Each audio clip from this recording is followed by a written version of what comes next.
வணக்கம்.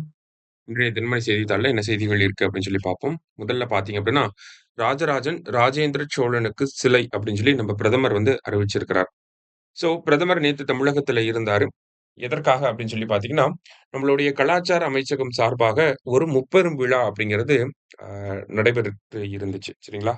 எதற்காக அந்த முப்பெரும் விழா அப்படின்னு சொல்லி பார்த்தீங்கன்னா, ராஜேந்திர சோழன் அவர்களுடைய பிறந்த நாள் விழா, பெருவுடையார் கோயில் இருக்கு இல்லையா? அந்த கங்கை கொண்ட சோழபுரம் கோயில் இருக்கு இல்லையா? அந்த கோயில் கட்டத் தொடங்கி 1000வது ஆண்டு விழா வந்திருக்கு. அதே மாரி தென்கிழக்கு ஆசியா மேல அவரு படையெடுத்து சென்றிருப்பார் ராஜேந்திர சோழன் அவர்கள். அதற்கான 1000வது விழாவையும் செலிப்ரேட் பண்ற மாதிரி ஒரு விழாவ ஆர்கனைஸ் பண்ணியிருப்பாங்க. அந்த விழாவுல என்ன சொல்லியிருக்கிறார் அப்படின்னு சொல்லி பார்த்தீங்கன்னா, பண்டைய சோழர்களுடைய அந்த ஒரு ஆட்சி முறை அப்படிங்கிறது வளர்ந்த இந்தியாவுக்கான ஒரு பாதையாக இருக்கு. ஒரு ரோட் மேப் மாரி இருக்கு அப்படின்னு சொல்லியிருக்காரு.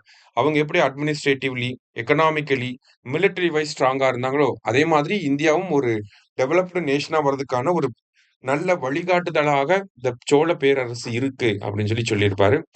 இந்த மாதிரியான புகழாரங்கள சொல்லிட்டு, மோடி அவர்கள் என்ன பண்ணியிருக்கிறார் அப்படின்னா, ஆ ராஜேந்திர சோழன் அவர்களுடைய நினைவாக ஒரு நாணயம், ஒரு காயின வந்து ரிலீஸ் பண்ணியிருக்காரு. அது மட்டும் இல்லாம தமிழகத்துல ராஜராஜ சோழன் மற்றும் ராஜேந்திர சோழன் அவர்களுக்கு 2 பெரிய சிலைகள் உருவாக்கப்படும் அப்படிங்கிறதையும் சொல்லியிருக்கிறார். சரிங்களா? அதான் முதல் செய்தியில பார்க்கிறோம். அடுத்ததா பார்த்தீங்கன்னா, தமிழகத்துல மருத்துவம் சார்ந்து ஒரு திட்டம் தொடங்கப்பட இருக்கு. அந்த திட்டத்தோட பெயர் என்ன அப்படின்னு பார்த்தீங்கன்னா, நலம் காக்கும் ஸ்டாலின் திட்டம் அப்படின்னு சொல்லி குடுத்திருக்காங்க. இந்த நலன் காக்கும் ஸ்டாலின் திட்டம் எதற்காக அப்படின்னு சொல்லி பார்த்தீங்கன்னா, பொதுமக்களுக்கு உடல் பரிசோதனைகள வழங்குவதற்காக இந்த திட்டம் தொடங்க இருக்கு.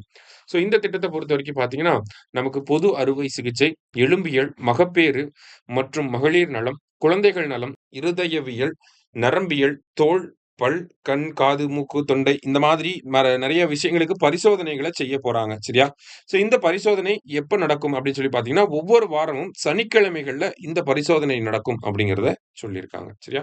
பேசிக்கா ஒரு ஹெல்த் செக்கப்க்காக ஒரு முகாம்கள போறாங்க. வாரம் சனிக்கிழமை இந்த முகாம்கள் இருக்க போகுது. அந்த முகாம்களுக்கு வந்து அந்த திட்டத்துக்கு நலம் காக்கும் ஸ்டாலின் அப்படின்னு சொல்லி பேர் வச்சிருக்காங்க. சரியா? பெரிய அளவுல ஒண்ணும் இல்ல. அடுத்ததா பார்த்தீங்கன்னா, திருக்குறள். "ஒல்லும் வாய் எல்லாம் வினை நன்றே ஒல்லாக்கால் செல்லும் வாய் நோக்கிச் செயல்" அப்படின்னு சொல்லி குடுத்திருக்காங்க. அதாவது, "இயலும் இடத்திலெல்லாம் செயலை செய்து முடித்தல் நல்லது. இயலவில்லையானால் பயன்படும் இடம் நோக்கியாவது செய்ய வேண்டும்" அப்படின்னு சொல்லி திருவள்ளுவர் சொல்றார். ஓகேங்களா?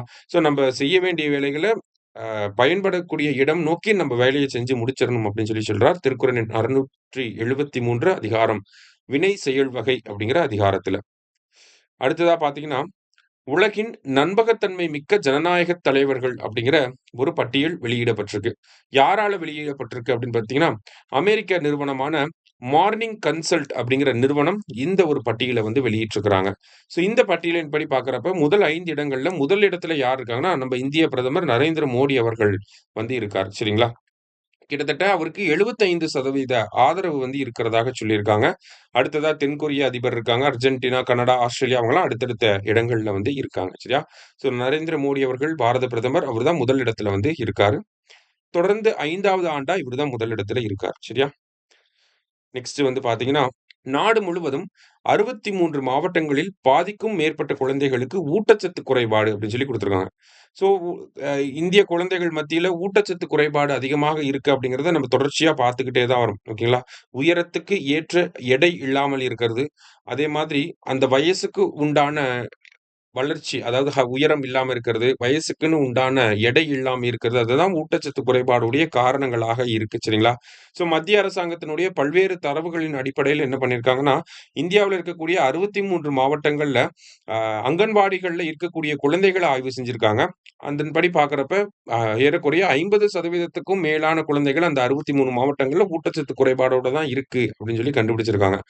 அதிக எண்ணிக்கையில எந்த மாநிலத்தில இருக்காங்கன்னா, உத்தரப்பிரதேச மாநிலத்தில 63 மாவட்டத்தில 34 மாவட்டம் உத்தரப்பிரதேசத்திலே இருக்கு. அடுத்ததா பார்த்தீங்கன்னா, மத்திய பிரதேசம், ஜார்க்கண்ட், பீகார், அஸ்ஸாம் போன்ற மாநிலங்கள்ல அதிக அளவுல ஆ இருக்கக்கூடிய மாவட்டங்கள்ல இந்த குழந்தைகளுக்கான ஊட்டச்சத்து குறைபாடு அதிகமாக இருக்கு அப்படிங்கிறத ஒரு செய்தியாக குடுத்திருக்காங்க. சரியா?